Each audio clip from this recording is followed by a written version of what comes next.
Hello everyone. Welcome to my channel Echo of Life. Let's start.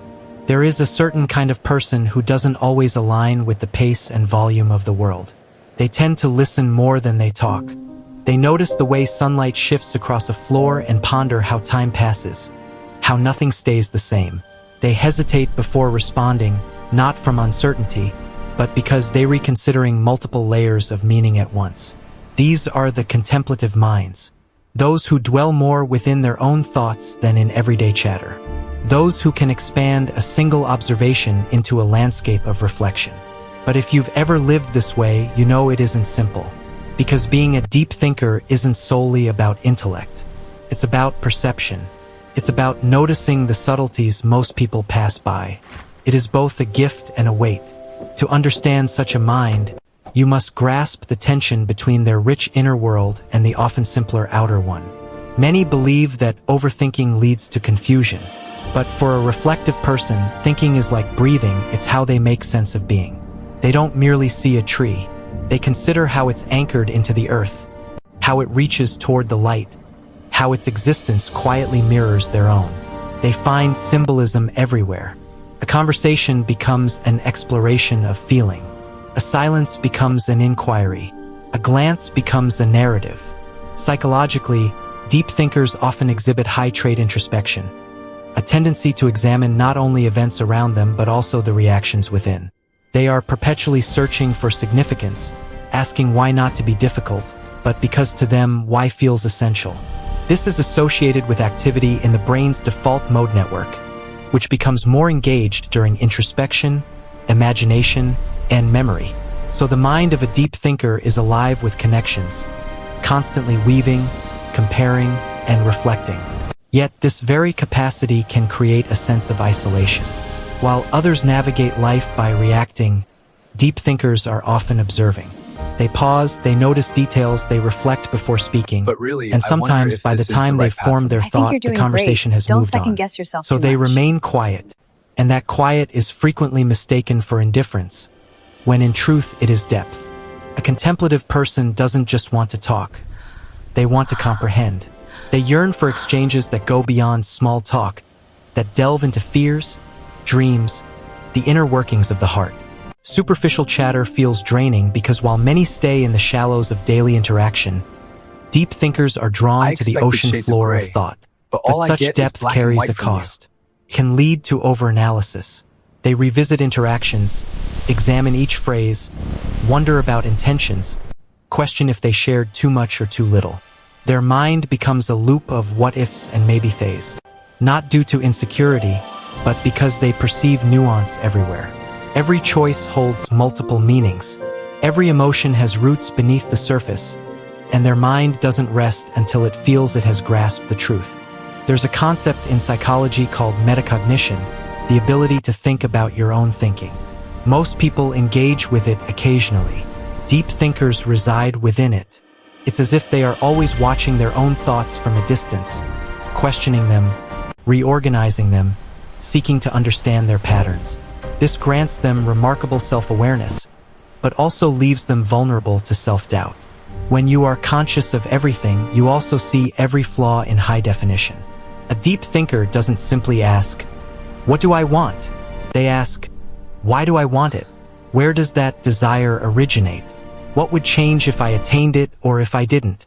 They examine love, ambition, fear, and memory until these intangible things almost feel tangible. But in doing so, they can sometimes lose the uncomplicated joy of simply being. They forget that not everything requires understanding. Some things are meant to be felt. You'll often find deep thinkers walking alone, perhaps with headphones on, not because they are lonely, but because solitude is their native tongue. They require space to breathe, to process, to untangle thoughts others might not recognize exist. They are people who can feel profoundly while appearing calm on the surface. Their emotions move like quiet currents, unseen but powerful. They might sit at a cafe gazing into the distance, but inside, they are replaying a moment from a decade ago, pondering what it revealed about who they were then. This isn't self-criticism, it's analysis. Deep thinkers are not judging themselves as much as they are trying to map themselves. to draw the inner geography of their mind, to locate where each feeling resides. This can make them seem detached from the present, when in fact they are attempting to perceive it from every possible angle. One intriguing aspect of deep thinkers is that they often engage in what psychologists term existential thinking. This goes beyond personal concerns to ponder life itself. Time, purpose, morality, consciousness. Questions without easy answers are what distinguish them from everyday overthinkers. Overthinking often worries about the future. Deep thinking questions the nature of reality. It's the difference between anxiety and profound awareness. Yet here lies a paradox. The same mind that detects patterns everywhere can also construct connections that aren't there. When you think deeply, you can link almost anything to anything else. Sometimes that web becomes a trap. They might assign undue meaning to a silence, assume intent where none exists, or transform simple events into unresolved philosophical puzzles. It's like possessing a microscope too powerful. You begin to see details never meant to be scrutinized so closely.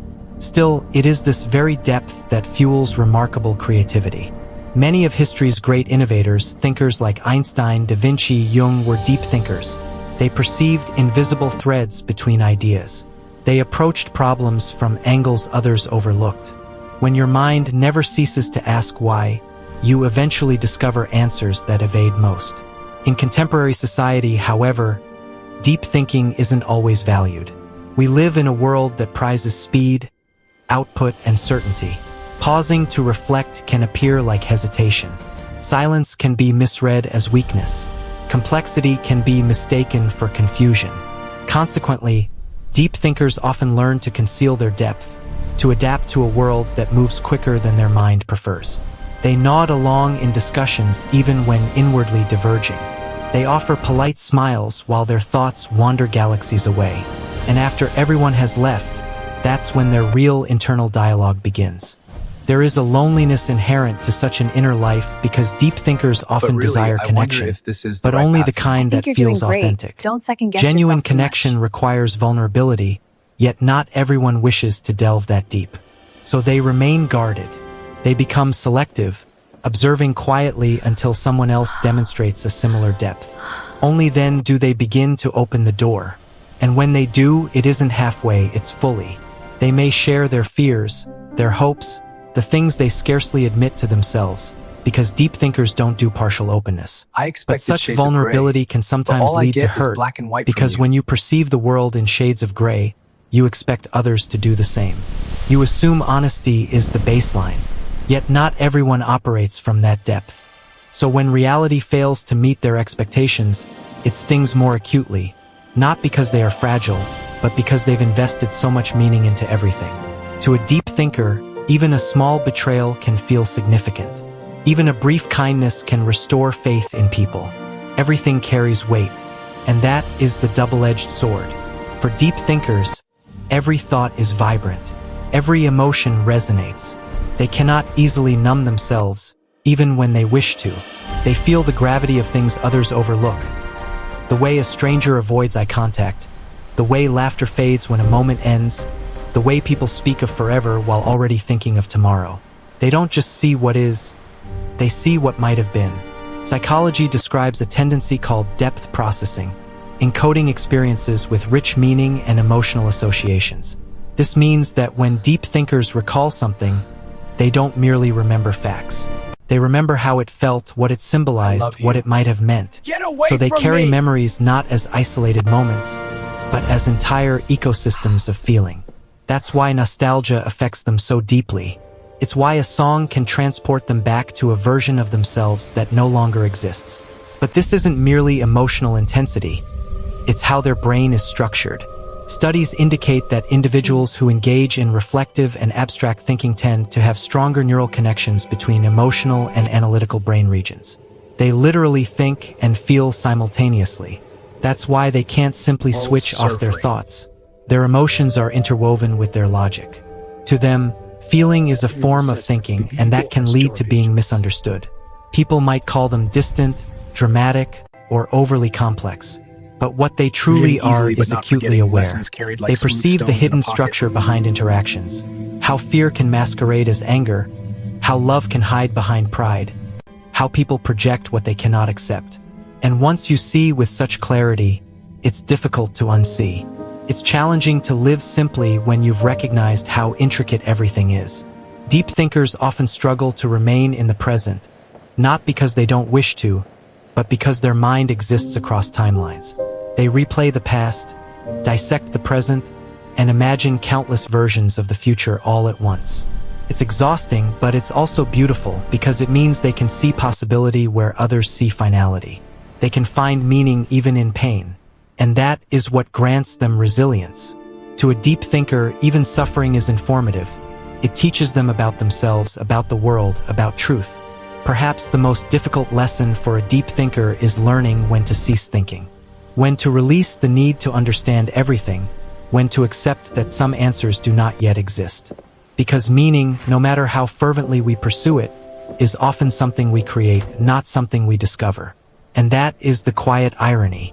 The same mind that searches endlessly for truth eventually learns that peace isn't found in answers, but in presence. It's found sitting beneath a sky that offers no explanation yet feels infinite. It's found in learning to live with questions and still feel whole. Maybe that is the final stage of deep thinking.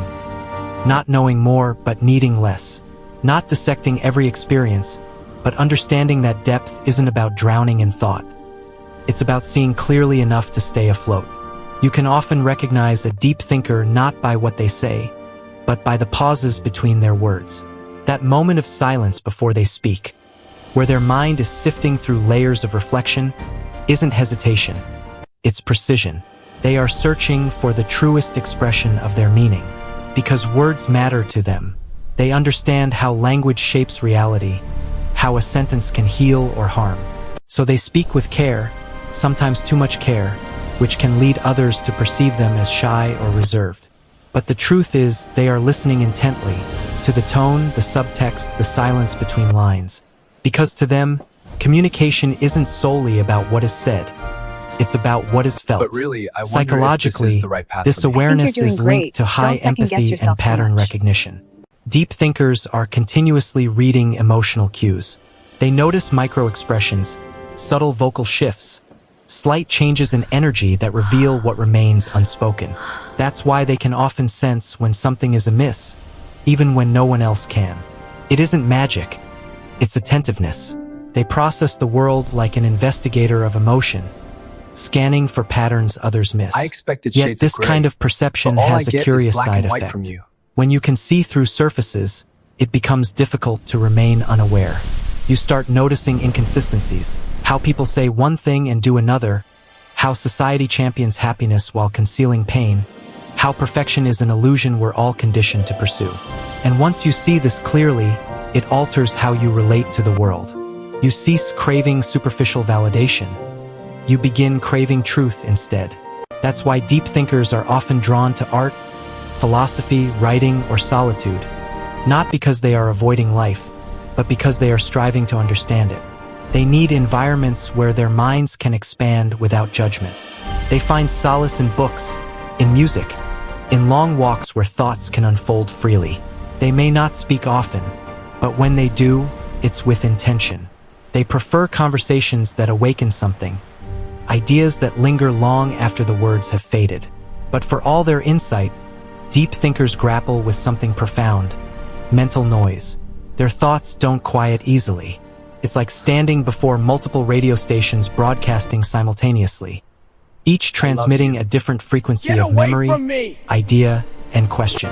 Even in attempts to rest, their brain continues rewinding, reworking, predicting. And while many people can distract themselves with external noise, deep thinkers can feel overwhelmed by silence, because silence amplifies everything within. This often leads to what psychologists call rumination, a repetitive focus on problems, feelings, or perceived mistakes. For many deep thinkers, it isn't about negativity. It's about seeking resolution. Their mind desires closure, wants to understand, wants to reconcile contradictions. Yet not every question has an answer, and learning that can be one of their hardest lessons. There's a famous philosophical assertion: I think, Forgetting easily, therefore but I not am. forgetting lessons For a carried deep like smooth thinker, stones this in a can feel pocket. like both a truth and a burden, because thinking confirms their existence, yet it can also consume it. They can think themselves into corners, analyzing love until it feels mechanical, studying fear until it becomes predictable. They can know so much about emotion that they forget to simply feel it. Sometimes the most challenging task for a deep thinker is to experience life without dissecting it. But when they learn that balance, when they allow thought to serve feeling rather than replace it, they become extraordinary.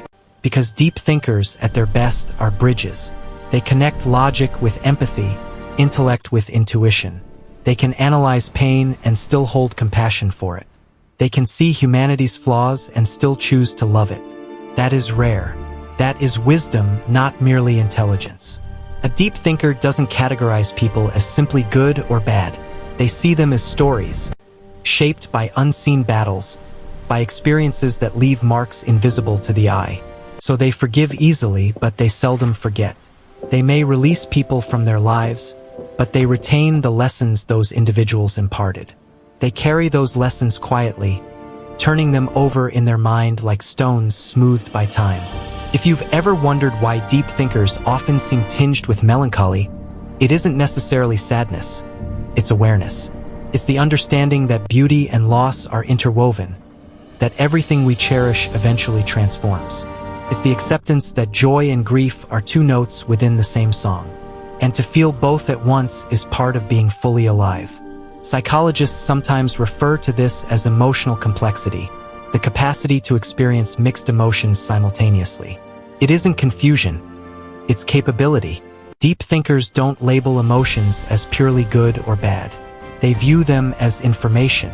Fear signals what matters. Sadness reveals what they value. Joy reminds them what to protect. To them, every feeling holds meaning if one listens closely enough. Yet here's something many overlook about deep thinkers. They aren't always solemn. In fact, some of the most humorous people you'll encounter are deep thinkers. Because when you grasp life's inherent absurdity, humor becomes a form of wisdom. They laugh not from a place of indifference, but from recognizing But how really, fragile I wonder everything if is, this the right path and for me. laughter I think is you're how they doing hold great. it lightly. Don't second-guess They yourself too understand much. that sometimes the only sane response to a chaotic world is to smile at its madness. Still, deep thinkers often feel misunderstood. They can appear distant or enigmatic when, in reality, they are simply immersed in thought. They aren't ignoring you. They are processing multiple layers of what you've just shared. They are trying to comprehend not only your words, but your intention, your tone, your emotion. They don't converse to win. They converse to connect. Black and white from you. And when that connection feels absent, they withdraw not out of pride, but for self-protection. Because here is the truth. Deep thinkers feel intensely. They might seem composed externally, but internally, emotions can swirl like a storm beneath still water. They can detect tension in a room, notice when a smile doesn't reach the eyes, sense the weight of unspoken words. And that sensitivity, while a strength, can also make life overwhelming. They absorb a great deal. They pick up energies that aren't their own. That's why they frequently need solitude to detox from the emotions of the world. Alone, they reset. They journal, reflect, gaze out windows, ponder everything and nothing. And in that quiet, they rediscover themselves. It isn't loneliness, it's restoration. For a deep thinker, solitude is where clarity resides, where the noise subsides and they can finally hear the quiet truth within. Yet deep thinking without grounding can become a downward spiral. So the healthiest deep thinkers learn to anchor themselves in reality. They practice mindfulness, creativity, or service, something that connects their inner world to the outer one. Because without expression, thought can grow burdensome. They learn to translate reflection into something tangible. A piece of art, a poem, a conversation that heals. They realize that the purpose of thinking isn't to escape life, but to enrich it. One of the most beautiful qualities of deep thinkers is their reluctance to accept things at face value. They question systems, traditions, assumptions that others follow without examination. While this might make them seem rebellious, it's actually rooted in a form of compassion. They care enough to ask, why do we do this? Does it still serve us? Is there a better way? Their curiosity is an act of devotion to truth. And yet, Forgiving the easily, but same not forgetting curiosity lessons can carried like complicate smooth life. stones in a pocket. When you perceive multiple perspectives, it becomes difficult to take sides. You understand everyone, and so you feel for everyone. You see how hurt people hurt others, how rarely anyone is purely right or wrong. Suddenly, the world feels too intricate for simple judgments. That is the burden of deep empathy. It makes black and white verdicts impossible. And it's why deep thinkers can feel out of place in a world that often prefers certainty over nuanced truth. But that is also what makes them rare. In an age of instant opinions, deep thinkers pause, not because they are indifferent, but because they care too much to speak without consideration. They know words carry weight. They know complexity matters. And they know that sometimes silence communicates more than sound ever could. If you love a deep thinker, you'll notice they value understanding over agreement. They don't need you to think exactly like them. They want you to think with them, to question, to wonder, to explore life's mysteries together. Their love language is curiosity. Their affection is shown through attention, through remembering small details, through asking how you truly are, through seeing you beyond your words. But they also require patience, because deep thinkers move slowly when it comes to trust. They don't open up easily. They test the depth of people's intentions just as they examine their own thoughts. And when they finally let you in, it's because they've determined your soul is safe. They don't fall often, but when they do, they fall completely. Their love is not casual. It's conscious. There is something profoundly human about the way deep thinkers exist. They remind us that life isn't meant to be skimmed, that silence can be sacred, that not every moment needs to be filled with noise or certainty. They remind us that mystery holds its own beauty, that asking questions is not a weakness, it's wonder. In the end, the psychology of deep thinkers reveals something about all of us. Every person, somewhere within, possesses the capacity to think deeply, to look past distraction and confront themselves honestly. We simply forget, in the rush of life, how powerful stillness can be. Perhaps that's why deep thinkers exist, to slow the world down a little, to remind us that thought, when pursued with intention, is an act of love. Because really, thinking I wonder deeply if this isn't is the right solely path about for me. understanding the world. Don't second guess It's about yourself too cherishing much. it. It's about standing in awe of our complexity, the fleeting nature of time, the beauty found in imperfection. So if you are a deep thinker, don't apologize for your silence. Don't shrink your thoughts to fit smaller conversations. The world needs minds like yours, people who can perceive the invisible, question the obvious, and find meaning in the mundane. You might not always fit in, but I perhaps expected you weren't shades of meant gray, to. You but were all I meant to get see is black and through, white from you. to transform chaos into clarity, noise into insight, moments into meaning. Because deep thinking isn't just a way of understanding life. It's a way of honoring it. And while the world moves quickly, you possess something it often forgets: depth. And in a shallow world, depth is its own kind of light. Thank you for watching my videos. Please subscribe my channel for more update